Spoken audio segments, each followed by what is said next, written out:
आपण आज आहोत पंढरपूरमध्ये दगडी पुलाच्या जवळ।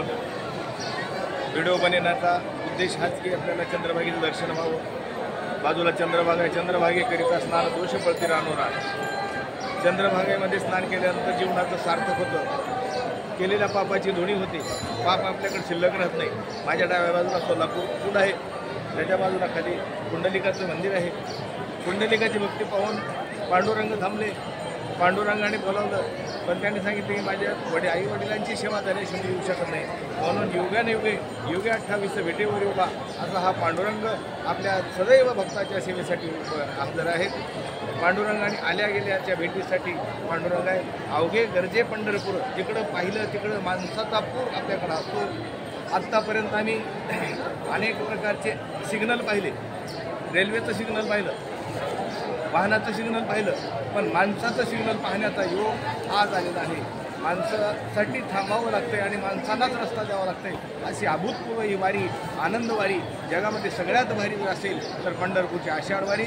या आषाढ वारीच्या निमित्तानं आज 6 जुलै 2025मध्ये या चंद्रभागेमध्ये स्नान करण्याचा योग आला, पांडुरंगाचं दर्शन घेण्याचा योग आला।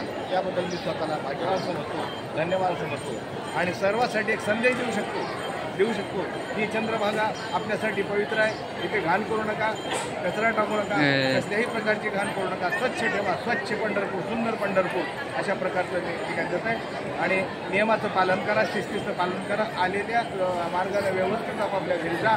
ही आनंदवारीच राहावं, आपल्या कसल्याही प्रकारची दुःखबाधा आपल्याला पांडुरंग येऊ देणार नाही, एवढी मी पांडुरंगाच्या चरणी विनंती करतो।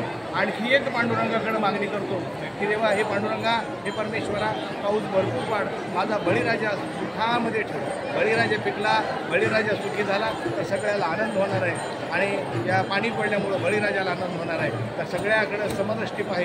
हा युग 28 युगापासून तुम्ही सगळ्याचा सांभाळ करत आहात, याही पुढे तुम्ही सांभाळ कराल अशी आमची या ठिकाणी अपेक्षा आहे। धन्यवाद।